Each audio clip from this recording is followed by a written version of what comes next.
Hey guys, welcome back to Abhyuday classes UP. तो जैसा कि हमने अपने पिछले वीडियो में पढ़ा था, वैदिक काल में शिक्षा के उद्देश्य एवं अर्थ आदि हमने डिस्कस कर लिया था।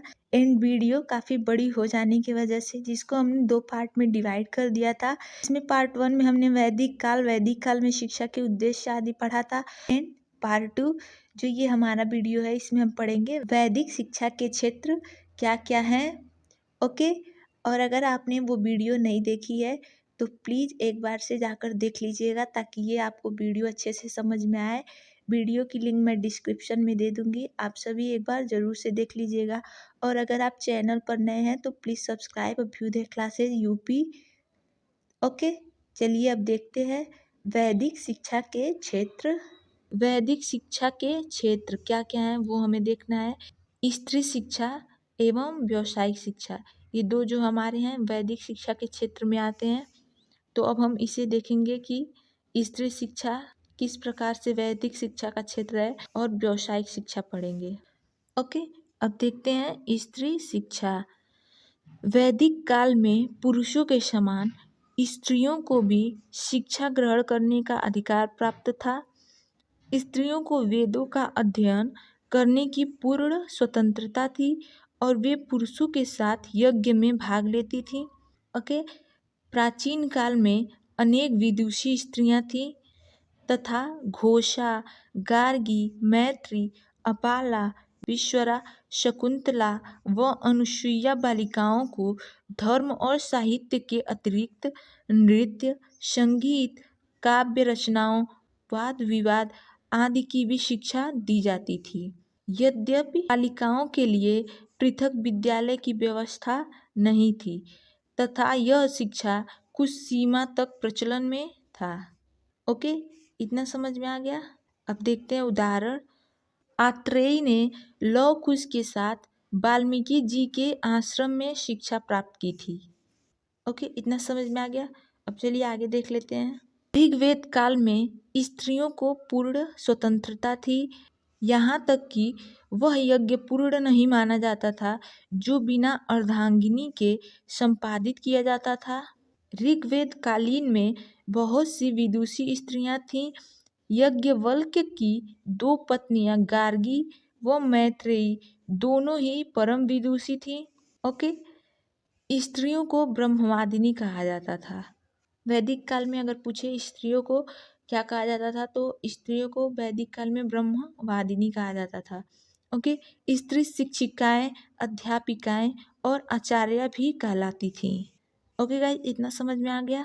अब चलिए आगे देख लेते हैं व्यावसायिक शिक्षा, जो कि 3 भागों में विभाजित था। व्यावसायिक शिक्षा सैनिक या सैन्य शिक्षा में, चिकित्सा शास्त्र की शिक्षा में एवं वाणिज्य शिक्षा में।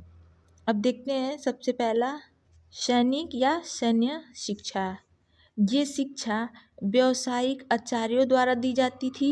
इन आचार्यों में द्रोणाचार्य का नाम आज भी प्रसिद्ध है, जैसा कि हम सभी द्रोणाचार्य के बारे में जानते हैं।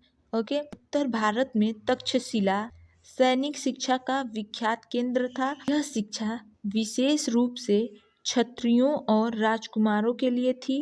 ओके, सैनिक शिक्षा आरंभ करने से पूर्व शिक्षार्थी के लिए उपनयन संस्कार आवश्यक था। ओके, वैदिक काल में जब गुरु अपने शिष्य को सैनिक शिक्षा या इसमें से कोई भी शिक्षा देने जाते थे तो सबसे पहले उपनयन संस्कार होता था, जो कि काफ़ी महत्वपूर्ण था। उसके बाद ही शिक्षा का प्रारंभ होता था। उसके पश्चात ही उसे युद्ध कला का ज्ञान प्रदान किया जाता था।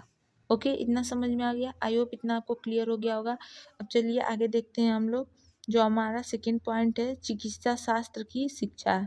इसमें देखते हैं इस काल में चिकित्सा शास्त्र की शिक्षा व्यक्तिगत शिक्षकों द्वारा दी जाती थी, यानी कि जो गुरु जिसमें कुशल थे, यानी कि जो सैन्य शिक्षा के गुरु थे वो अलग थे, एवं जो चिकित्सा शास्त्र के जो शिक्षक थे वो चिकित्सा के क्षेत्र में विशेषज्ञ थे, वही उनको शिक्षा देते थे। जो जिस क्षेत्र में विशेषज्ञ होते थे वह गुरु उस क्षेत्र में अपने शिष्यों को शिक्षा देते थे।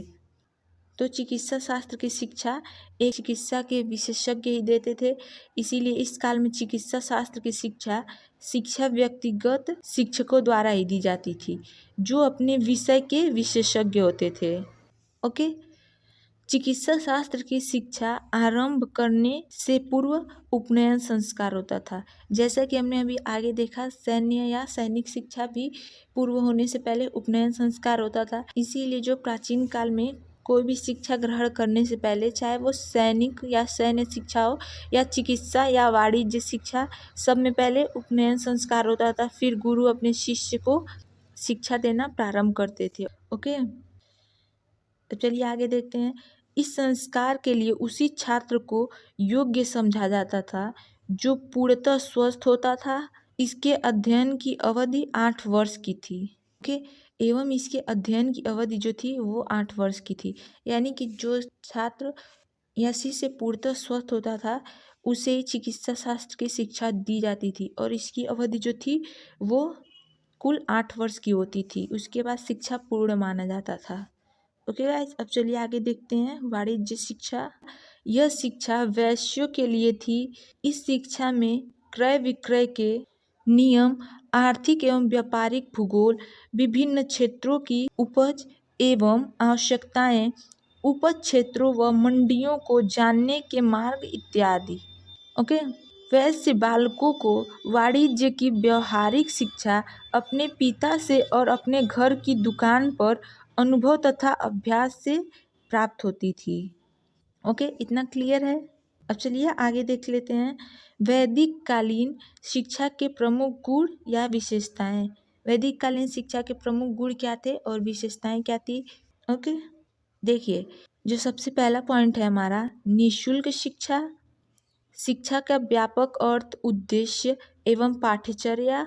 तीसरा, व्यक्ति का सर्वांगीण विकास करना ही शिक्षा की प्रमुख विशेषता थी। ओके, बाह्य नियंत्रण से मुक्त, स्वायत्त या स्वतंत्र शिक्षा।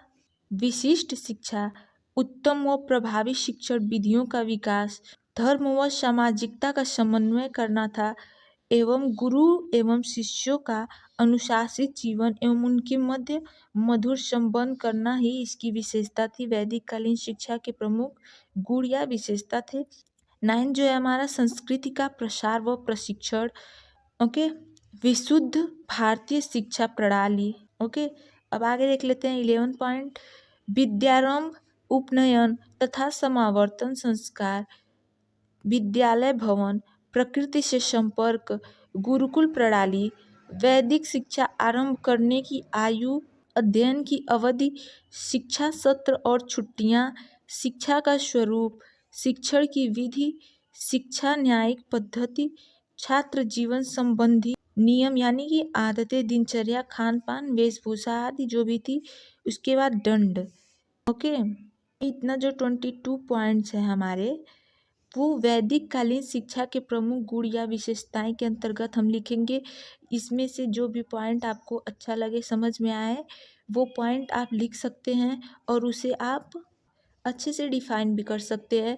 यानी कि निःशुल्क शिक्षा जो थी, वैदिक कालीन शिक्षा के प्रमुख गुण थे, उसमें आप लिख सकते हैं निःशुल्क शिक्षा हेडिंग लगा के कि कैसे इसमें निःशुल्क शिक्षा दी जाती थी शिष्यों को यानी कि बालकों को। व्यक्ति का सर्वांगीण विकास करना इसका प्रमुख गुण था। ये आप सब अपने पास से डिफाइन कर सकते हैं हेडिंग डाल के। इसीलिए मैंने आपको कुल 22 हेडिंग बता दिए हैं, इसमें आप अपने से भर सकते हैं। ओके गाइज, आई होप इतना आपको समझ में आया होगा। आज का वीडियो आपके लिए काफ़ी हेल्पफुल हो ये उम्मीद है। और अगर आप चैनल पर नए हैं तो please subscribe Abhyuday classes UP, ताकि जो भी टॉपिक हम लेकर आए जिस भी चैप्टर का, वो आप तक समय से पहुँचे और आपकी तैयारी प्रॉपर होती रहे। Okay guys, thank you so much.